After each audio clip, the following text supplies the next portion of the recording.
For sure guys, ngayon natutuwa itong mga Duterte supporters dahil nga dito sa video na nilabas ni Zaldico about sa pagtawid kay President Bongbong Marcos, na alam naman natin na parang script, well, hindi script, talagang scripted yung video na yun because the timing seems perfect, at saka talagang yung timing talagang nakakonekta ito sa mangyayaring rally nitong mga naglalaki ang mga religion na alam naman natin na this is not because they want peace or gusto nilang manawagan para sa mga tao or mga politiko or mga contractors or mga official ng bayan natin dahil dito sa mga anomalyang flood control corruption. Hindi tayo maniniwala dun guys. They are doing this because they want to overthrow the government. They want to overthrow Bongbong Marcos in particular, and they want to install Sara Duterte. Yun yung ano nila, propaganda nila, at wala nang iba. Kung pro administration ka, kung pro PBBM ka, yun ang iisipin mo talaga, dahil gusto nga nilang pag na-install nga naman itong si Sara Duterte,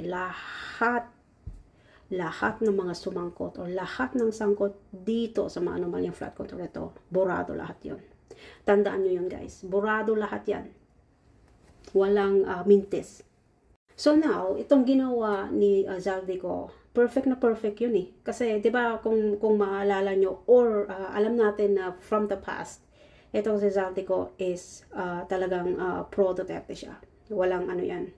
Walang halong biro yan. So kung ano man ang nangyari dito between Zaldico and Sara Duterte ng time na yan, kung bakit nagalit ito si Sara Duterte. Alam naman natin kung nagagalit ito si Sara Duterte. Kahit pa siguro tatay niya, talagang aawayin niya. Alam na natin yan. Naging usapan dati yung about dito sa pagtatalaga kay Cayetano at kay Velasco, right? Na gusto ni Sara Duterte na italaga si Velasco na maging what do you call this? Na maging Speaker of the House. Pero itong si Duterte, itong matandang Duterte, ayaw nga niya dito kay Velasco. But he wants Peter Cayetano to be the next House Speaker. So, yun, doon pa lang malalaman mo na itong si Sara Duterte talagang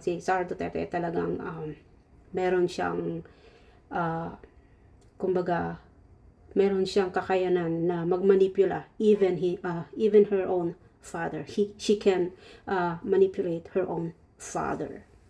So itong siniwalat or pagbubunyag kuno ni Velasco, or I mean ni Zaldico, there's no way out. This is the only way na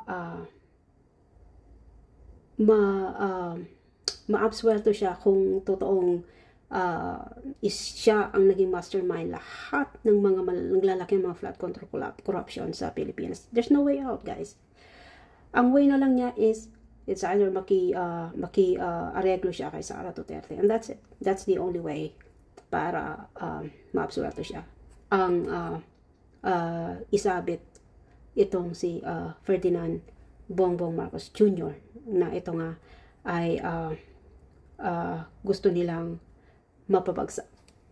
Because it doesn't make sense. It doesn't make sense kung bakit ang sinabi nitong si Zaldico, sabi niya May 2022 nagpunta sila ng Singapore, right? After election. So ibig sabihin hindi pa nakakaupo itong si Ferdinand Marcos Jr. So bakit niya sasabihin na nagpunta sila ng Singapore ng May 2022 after election, tapos meron na siyang PSG? Ganong kabilis? Alalahanin natin na July, laging July 1st na nag-take over ang presidente. Walang iba. So, ibig sabihin, nung time na yun, na pumunta sila ng Singapore, sinasabi ni Zaldico, he is not even a president yet at that time.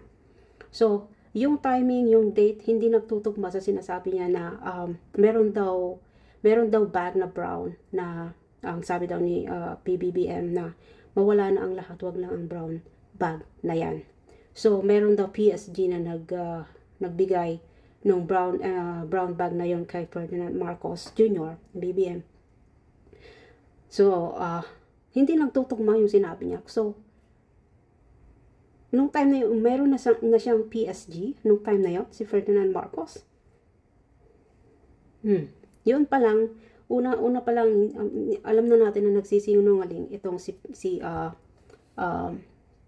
Zaldico. Next na sinabi ni Zaldico, yung sinabi niya na gusto daw mag-insert nitong si PBBM ng 100 billion pesos. Siya pa daw ang nagsabi na 50 billion lang ang parang alisin. Kung ano man yung sinasabi ni Zaldico na 50 billion lang dapat alisin. So, hindi rin nagtutugma na bakit ka mag-i-insert ng 100 billion nag-veto ka nga ng almost 200 billion. Diba? Kung naaalala nyo, mag-google kayo guys. Hindi kayo basta-basta maniniwala. Mag-google kayo kung kailan sinabi o bakit nagalit noon si Ferdinand Bongbong Marcos Jr. na bakit siya, kasi nga hindi daw maayos yung budget. Kaya sabi niya, hindi muna niya pipirmahan dahil gusto niyang malaman, gusto niyang ma-check line by line yung mga items na nakatalaga nga. So doon niya nakita at doon siya nag-veto ng 200 billion. Tapos sinasabi ni Zaldico na nagpa-insert daw itong si PBBM ng 100 billion pesos. It doesn't make sense, right? Na mag-insert ka ng 100 billion tapos mag-veto ka ng 200 billion. Bakit ka magnanakaw ng 100 billion tapos mag-veto ka ng almost 200 billion pesos? Diba? So, alam na natin kung saan nahahantong itong script na to. So, matatawa ka na lang. So, for Zaldico, umuwi ka na lang ng Pilipinas at doon mo na lang ipaliwanag yung gusto mong ipaliwanag. Kasi mas lalo mong dinitiktik ng sarili mo sa mga nangyayari sa'yo. Ngayon na nakipag-align ka ulit kay Sara Duterte, then be it, right?